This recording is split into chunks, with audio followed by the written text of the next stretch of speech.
Alrighty, Mama Redbutt is baking some bread today. So what you got going on there first? First thing you're doing is you're chopping up some onions. What kind of bread you gonna make? I'm gonna make some focaccia. Focaccia. That's, what is that, an Italian word? Oh yeah. Now we're gonna chop him up fine, pretty fine too, because you don't want a big old chunk of garlic when you have your bread. I don't mind a big chunk of garlic, but well, you probably want it minced up pretty good. Yeah, though, we want it minced up pretty good. You ain't in it, I'm just getting your hands. I know if you were in it, you'd want to run and do your hair or something. Yeah, I'd have to go to the beauty shop. What if I put the back of your head in there? Is that all right? I don't care as long as you make me tall and not have no crooked shoulders. Oh well. I don't think I'm going to be able to correct your posture in one video. This is not chopped too big and it's not chopped too small, I don't think. And so you're saying it's just right? I would say it's pretty close to perfect. What do you got there? A jar of jalapeno slices, a little flavor punch. You're supposed to say punch. A little flavor punch.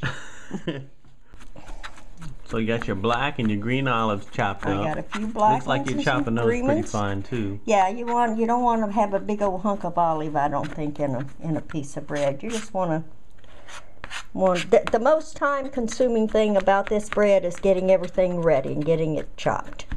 It really doesn't take that long for it to bake. It doesn't take that long for it to rise. It's just getting it ready. How many different kinds of breads do you make now? Oh, I make quite a few different ones. And the bread is really good. You can eat it. Oh, it's good just to really cut you off a big old slice and just eat it, especially with all the topping on it. And we're going to grate a little bit of cheese. What is that right there? That's a Romano cheese you're using? Yes, we're going to put just a little bit of Romano in here, and we're going to add a little bit of asiago and some parmesan. All right. You want to make sure you're going to spend your time and everything. You want to make sure and have good fresh ingredients, because that's where it all comes together at. Now, when did you develop this philosophy? Because I remember you feeding me SpaghettiOs when I was a kid. Well, when I had more time, that's when it all came together. When you have more time. It's all about time. When I was a kid, you just had time for spaghetti. Just had time for SpaghettiOs, because when you got 3 others wanting to eat with you, then it takes a little time. So if it'd just been me, I'd have had nice, fresh stuff all the time. No, you would probably still have SpaghettiOs. I'm going to do all-purpose flour. We're going to use 3½ cups.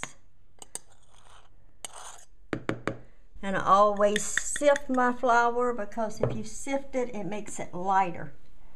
This is all-purpose. You don't want to use nothing but the all-purpose.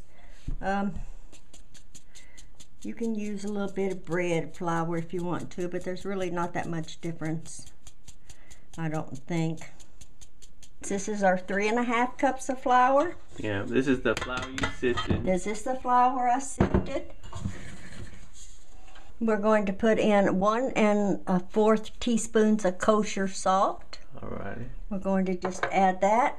And we're going to also add 1 tablespoon of the instant yeast. We're going to add that. So you just got some warm water out of the sink and you're checking to see that it's about 130 degrees. Yes. Because what if it's not 130 degrees? Well, you need it about 130 so that your yeast will rise. Okay. So if it's not hot enough, it won't rise? No. So you want to... And then if it's too hot, it will kill it. So... It'll kill it? It will kill it, and it won't do anything. And if your yeast is old, when you buy yeast, always make sure and check the dates on it, because if it's old, it will not work. Okay. Alrighty, so you're adding a cup and a half of water that's about at 130 degrees. Now we're going to put him on for like 60 seconds.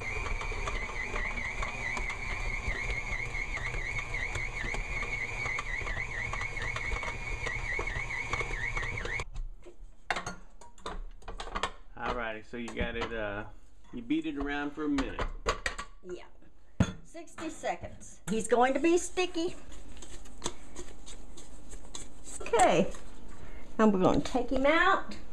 Okay, I got my prepared pan here. Okay, so now you're gonna put this dough in this, what is this, a 9 by 13 pan? 9 by 13. And you got some olive oil. You put. I put one. You put 1 to 2 tablespoons of olive oil in there, in the bottom of your pan. Okay. And you stretch him. And you stretch him. So you can kind of have him a little ready for when you're going to put your toppings on. And we're going to cover him, and we're going to set him in a warm place for 45 to 60 minutes. It just depends on how warm a place you have. And yeah, what's the warmest place you have?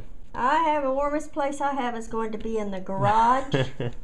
So there you go. You get your dough ready, and you cover it up. Yeah, we're going to cover it. And then you put it in the garage.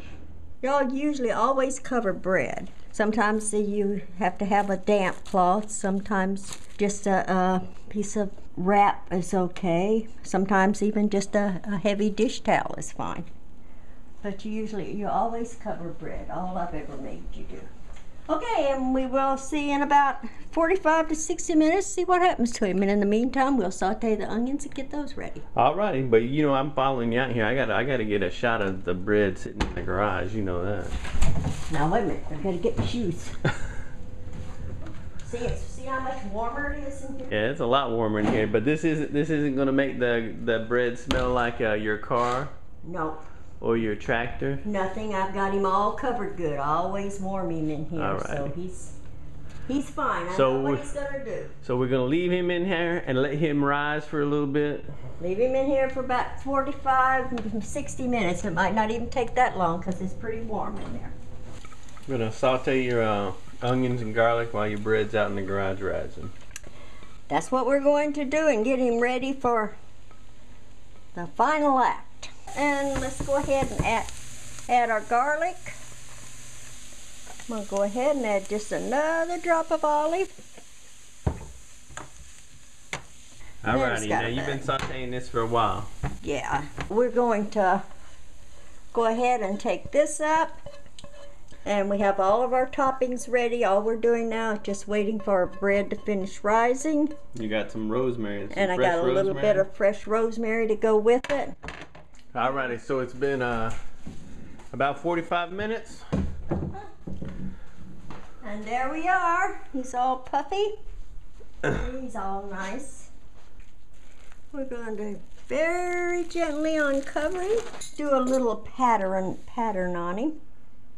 What do you mean do a pattern on him? We're going to put a little bit in this bowl here. Just a little bit. Let's put a little bit. You're putting your thumbs in the olive oil? Yeah. What does that do? That's a little character. Oh, you're just making a pattern for when I'm making a bakes? little pattern, yes. Okay. That way he's not just a plain old hunk of bread. It's like you're making rows for planting corn. Yeah. You're getting them prepared. There. That's just a little pattern. Now we're going to take a little bit of olive oil. Just drizzle it over there. And as it bakes, it absorbs this olive oil. Yeah. So we had almost 2 tablespoons of olive oil on the bottom of the pan, and now that the dough is risen, you put a couple more tablespoons on top of it. On top. Now let's put a little bit of cheese first. All right, so we're gonna dress it up with all the stuff that you got ready earlier. Yeah, we got some asiago here, a little bit of romano, and a little bit of parmesan all mixed together. And we're just going to sprinkle just a little bit on the bottom of it here. Is it important that that's the first thing that goes on? Well, you don't want to put all your toppings on and then cover everything with cheese and then have like a big old cheese crust on it. That's okay. This is our onions and our garlic. You want to just make sure everything gets a little bit. Man, it already smells great, man. That sauteed onion and garlic. I could just get a spoon and eat that right now. And the onions, it looked like we had a big monster amount, but once you saute them, you see you don't really have a lot, and The pan's a pretty good sized pan, so 9 by 13. yeah. So you wanna make sure it all gets a little something. We got a little bit of jalapenos chopped here. Alrighty, well that's good. I like to see the jalapenos on there. So now let's do a little bit of olives. We got the Carlamardas and a few of the little green whole olives. Let's go ahead and put a little bit more of the cheese on top, just a little bit. We don't. So you started with cheese, now you're finishing with cheese. Yeah, but we're just going to do it a little bit. What about that rosemary? I'm going to sprinkle the rosemary on. It's going to be the last thing. Rosemary gives it a good taste. Not only that, it makes it very pretty, I think. So you got your oven preheated already. Oven's preheated. Let's stick him in. Okay, in about 35-40 minutes, we'll take him out and see. Make sure and see what he's done. Let's put him 35 and okay, 375 at 35 minutes, and we'll come back and check him. It's only been in there for maybe 6 or 7 minutes, and it's already starting to rise in the pan there and bake up. It smells good. You let it run for another minute. Yeah. So it's been in there for about 36 minutes now, huh? About 30, 35, 36. And it looks pretty golden toasty brown to me. It smells terrific. Let him rest for like 5 minutes, and then we're going to take him and put him on the rack so he'll get cool on the bottom. It's been resting for like 5 minutes, so still too hot to handle. We're going to pick him up here. We're going to put him on the rack. Well, this hasn't sat here but for a minute, but you're going to go ahead and let me have a piece? Yeah, I'm going to go ahead and cut you a little piece here. Let's cut you a little piece here. Oh man, that's soft. That's soft. Yeah, it looks good. And looks delicious. It smells delicious. And I know it's delicious because I've had it before. But here, you're going to show me how. Alrighty. All you got to do is hold it. But just hold it as steady as you can. Wait. Okay, go ahead. It's still warm. It's the onion and the garlic that really make it terrific. But you got onion, garlic, black olives, green olives, jalapeno, some peppercino, hoopty-hoops on there. Rosemary, olive oil, cheese, romano, parmesan, asiago. asiago. When I usually have this, it's usually cold because I'm very rarely here when you're pulling it out of the oven. But man, this is fantastico. I don't usually bake bread, but this didn't look too complicated. It looked like you had to do some measuring and all that blah blah blah. But I don't know. Maybe I'll give this a try. I think you should. The worst part is chopping everything up. That's true in all the recipes. But it's a very easy bread to make. Yeah, but if you like focaccia, you know, definitely this is the way to go, especially with these toppings. You know, do it just like this, you know. Give it a try. Let me and Mama know what you think. And bon appetit. Huh? Where'd you go? Okay. But you can cut it off, Yep. can't you? Thanks, Mom. Okay, is it all right? Fantastico.